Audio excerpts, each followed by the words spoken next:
اعوذ باللہ من الشیطان الرجیم بسم اللہ الرحمن الرحیم احل لکم لیلۃ الصیام الرفث الی نسائکم ہن لباس لکم وانتم لباس لہن۔ گزشتہ آیات میں اللہ رب العزت نے 3 احکامات کو بیان فرمایا: قصاص کا حکم، وصیت کا حکم، روزوں کے فرضیت کا حکم۔ اب اس آیت کے اندر اللہ تعالیٰ چوتھے حکم کو بیان فرما رہے ہیں کہ رمضان کے راتوں میں جمع کرنا یہ حلال ہے۔ بخاری شریف کی روایت ہے، ابتدائی اسلام میں روزے کی ترتیب یہ تھی کہ جب مغرب کے وقت لوگ افطار کر لیتے تو اس کے بعد جس وقت تک جاگتے تو جاگنے سے پہلے، سونے سے پہلے کھا پی بھی سکتے تھے، عورتوں کے ساتھ مل بھی سکتے، لیکن اگر کسی کی آنکھ لگ گئی تو سونے کے بعد پھر نہ کھا پی سکتے ہیں اور نہ ہی اپنی بیویوں کے ساتھ مباشرت کر سکتے ہیں۔ قیس بن سرمہ انصاری رضی اللہ تعالیٰ عنہ مزدوری کیا کرتے تھے۔ افطار کے وقت گھر پر آئے، کھانے کا پوچھا تو گھر والی نے کہا کھانا تو نہیں ہے، میں انتظام کر کے لے آتی ہوں۔ اسی میں حضرت قیس بن سرمہ انصاری رضی اللہ تعالیٰ عنہ کی آنکھ لگ گئی اور جب سونے سے اٹھے تو روزہ پھر بند ہو چکا تھا۔ دن بھر مزدوری کی، تھکے ہوئے تھے اور مغرب کے بعد آنکھ لگی، پھر جب آنکھ کھلی تو روزہ دوبارہ بند ہو چکا تھا۔ یعنی سونے کے بعد پھر بندہ کچھ کھا نہیں پی سکتا، اگرچہ عشاء سے پہلے اس کی آنکھ کھل جائے، پابندی تھی۔ اسی طریقے سے پھر دن کے 12 بجے ضعف کی وجہ سے بے ہوش ہو گئے۔ اور اسی طرح بعض صحابہ کرام رات کو اپنے گھر والوں سے انہوں نے اختلاط بھی کر لیا، پھر نبی علیہ السلام کے پاس پریشان ہو کر آ گئے کہ ہماری آنکھ لگی تھی، سو گئے تھے، اس کے بعد ہم نے کچھ کھایا پیا یا گھر والوں سے ملے۔ تو اللہ تعالیٰ نے حکم کے اندر جو سختی تھی، اللہ تعالیٰ نے ان کے توبے کو قبول کیا اور حکم کے اندر نرمی پیدا کی کہ آج کے بعد طلوع صبح صادق سے لے کر مغرب تک روزہ رکھنا ہے، اس کے بعد پھر صبح صادق تک آنکھ کھلے یا نہ کھلے، سوئے یا جاگے، گھر والوں سے ملاقات بھی کر سکتے ہیں، کھا پی بھی سکتے ہیں۔ اللہ تعالیٰ نے حکم کے اندر نرمی پیدا کی تو فرمایا احل لکم، حلال کی گئی ہے تمہارے لیے، لیلۃ الصیام، روزے کی رات میں، الرفث، جمع کرنا، الی نسائکم، اپنی بیویوں سے، ہن لباس لکم وانتم لباس لہن، وہ عورتیں تمہارے لیے لباس ہے اور تم ان عورتوں کے لیے لباس ہو۔ اس کے کئی معنی کروں گا، توجہ کے ساتھ سنیے گا۔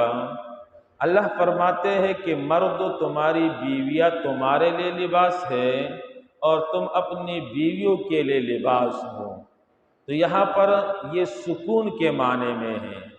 مرد عورت کے لیے سکون کا ذریعہ ہے اور عورت مرد کے لیے سکون کا ذریعہ ہے۔ جیسے دوسری آیت میں فرمایا لِتَسْكُنُوا إِلَيْهَا، تاکہ تم اپنی بیویوں سے سکون حاصل کرو۔ تو اچھی بیوی وہ ہے کہ جس کو دیکھ کر شوہر خوش ہو جائے اور اس کے خواہش کو پورا کرے، مرد کو سکون حاصل ہو۔ تو ایک یہاں پر لباس سکون کے معنی میں ہے۔ دوسرا مطلب یہ ہے کہ لباس سے انسان کا جسم چھپ جاتا ہے، لباس جسم چھپانے کا ذریعہ ہے۔ عورت کو لباس فرما دیا تو اب مطلب یہ ہے کہ مرد، شوہر اپنی بیوی کے عیبوں پر پردہ ڈالے اور بیوی اپنے شوہر کے عیوب پر پردہ ڈالے، ایک دوسرے کے عیوب کو اشکارا نہ کرے بلکہ برداشت کرے۔ حدیث مبارکہ کے اندر آتا ہے جو عورت اپنے مرد کے پردے کی باتیں دوسرے اپنی سہیلیوں کو عورتوں کو بتاتی ہے، یا اسی طرح جو مرد اپنی بیوی کی باتیں اپنے دوستوں کو بتلاتے پردے کی باتیں، یہ ایسا ہے کہ اس آدمی نے اپنی بیویوں کو اپنے دوستوں کے سامنے ننگا کر دیا، اور اسی طرح اس بیوی نے جو اپنی سہیلیوں کو باتیں بتائی گویا کہ اس نے اپنے شوہر کو اپنے سہیلیوں کے سامنے ننگا کر دیا۔ تو اللہ فرماتے لباس، یعنی مرد عورت کے لیے لباس، عورت مرد کے لیے لباس ہے، تم دونوں ایک دوسرے کے عیوب پر پردہ ڈالو۔ نمبر 3، تیسرا مطلب یہ ہے مفسرین نے بیان کیا ہے کہ لباس کے بغیر انسان جسم کو نہیں چھپا سکتا، یعنی لباس سے بندے کو سکون ملتا ہے، لباس کے بغیر گزارا نہیں ہے۔ تو اسی طرح مرد عورت کے بغیر مرد کا گزارا نہیں ہے، اور مرد کا عورت کے بغیر گزارا نہیں ہے۔ مرد عورت کا محتاج ہے، عورت مرد کا محتاج ہے۔ یہ 3 مطالب مفسرین نے بیان کیے ہیں، جن کے نہیں ہے اللہ تعالیٰ ان کو اچھی اور نیک بیوی عطا فرمائے۔ وَلَا تُبَاشِرُوهُنَّ وَأَنْتُمْ عَاكِفُونَ ہن لباس لکم وانتم لباس لہن علم اللہ، اللہ جانتا ہے انکم تختانون انفسکم، کہ تم خیانت کرتے تھے اپنے جانوں کے ساتھ، یعنی جیسے کہ رات کے اندر کوتاہی ہو گئی، صحابہ کرام سے تقصیر ہو گئی، سونے کے بعد کچھ کھا پی لیا رات کو، فتاب علیکم، بس اللہ نے رجوع کیا تمہارے اوپر، وعفا عنکم، اور تم سے درگزر کیا، فالآن باشروہن، پس اب ان کے ساتھ مباشرت کرو، وابتغوا ما کتب اللہ لکم، اور تلاش کرو جو اللہ تعالیٰ نے تمہارے لیے تقدیر میں لکھا ہے۔ رمضان کی راتیں ہیں، بابرکت راتیں ہیں، ان راتوں کے اندر اپنی بیویوں کے ساتھ ملو جمع کرو، تو ان بابرکت راتوں میں جو بچہ پیدا ہوگا وہ بچہ بھی مبارک ہوگا۔ اب اجازت مل گئی ہے۔ وَكُلُوا وَاشْرَبُوا، اور کھاؤ اور پیو، حَتَّى يَتَبَيَّنَ لَكُمُ الْخَيْطُ الْأَبْيَضُ، یہاں تک کہ ظاہر ہو جائے سفید داغا، من الخیط الاسود، کالا داغے سے۔ سفید داغے سے مراد صبح صادق ہے، اور کالے داغے سے مراد رات کی تاریکی ہے۔ حضرت عدی بن حاتم رضی اللہ تعالیٰ عنہ فرماتے ہیں کہ جب یہ آیت نازل ہو گئی کہ تم کھاتے پیتے رہو یہاں تک کہ سفید اور کالا داغا، سفید داغا ظاہر ہو جائے کالا داغے سے، تو میں نے 2 داغے لیے، ایک سفید داغا تھا ایک سیاہ داغا تھا، وہ اپنے تکیہ کے نیچے رکھ کے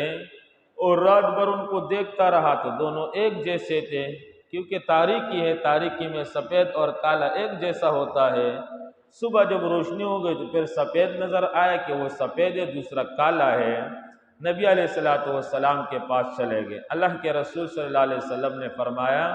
انکا عریض القفا، تو بڑا ہے بیوقوف کم عقل آدمی ہے۔ آیت کا مطلب یہ نہیں کہ ایک کالا داغا ایک سفید داغا لے لو، جب سفید داغا ظاہر ہو جائے تو پھر روزہ بند کرو، بلکہ آیت کا مطلب یہ ہے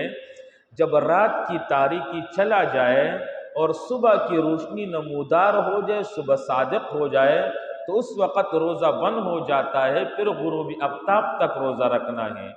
تو اس بات کی طرف مجھے اور آپ کو اللہ تعالیٰ نے سمجھا دیا کہ جب صحابی عربی ہے، صاحب لسان ہے، نبی کا شاگرد ہے، نبی کے بغیر وہ قرآن نہیں سمجھ سکتا، تو آج کل کے انجینئر اور پروفیسر جن کو صرف عربی عبارت بھی نہیں آتی، جیسے انجینئر مرزا وغیرہ، یہ خبیث، صحابہ کے دشمن، نبی کے دشمن،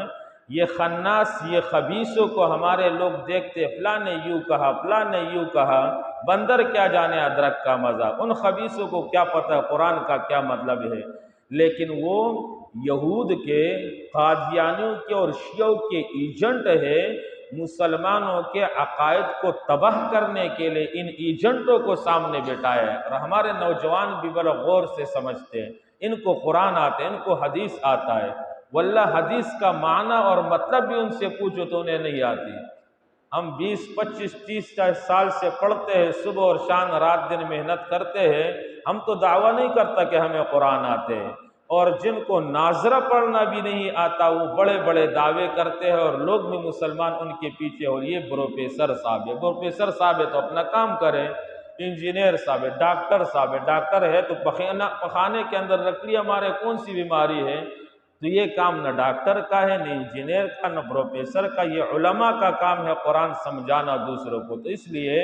جو قرآن کے ماہر ہے انہی سے قرآن سمجھنا چاہیے۔ دیکھو صحابی گئے نبی کے پاس تو فرمایا ثم اتموا الصیام الی اللیل، پھر تم مکمل کرو روزوں کو رات تک، ولا تباشروہن۔ اب یہ چوتھا حکم بیان ہو گیا۔ اسی آیت کے اندر اللہ تعالیٰ 5 حکم کو بیان فرما رہے ہیں، یعنی اعتکاف کے حکم کو۔ جب بندہ اعتکاف کی حالت میں ہو، اب رمضان کے اندر تو آدمی رات کو اپنی بیوی سے ہم بستری کر سکتا ہے، مباشرت کر سکتا ہے، لیکن اگر بندہ اعتکاف کے اندر ہو اور مسجد کے اندر ہو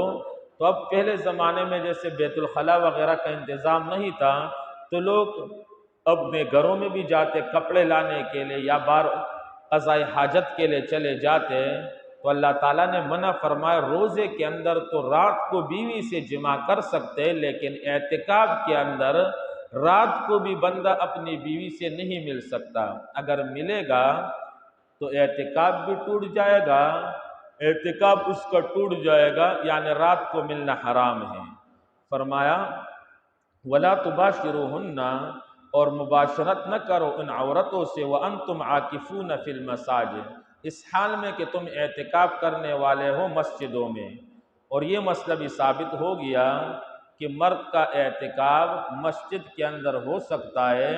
جو سنت مؤکدہ علی الکفایہ اعتکاف ہے،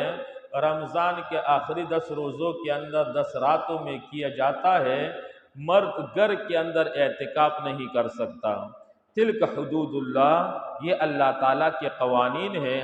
فلا تقربوها، اس کے قریب نہ جاؤ، یعنی اس سے بچو۔ جیسے دوسری جگہ اللہ نے فرمایا ولا تقربوا الزنا،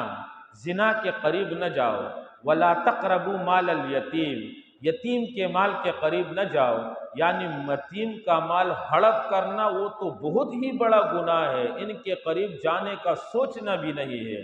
یعنی ان ذرائع سے بچیں گے تو اللہ تعالیٰ حکم توڑنے سے بھی بچائیں گے۔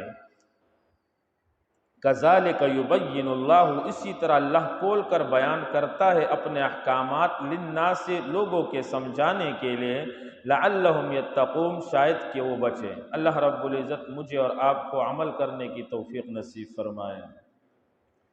احل لکم لیلۃ الصیام الرفث،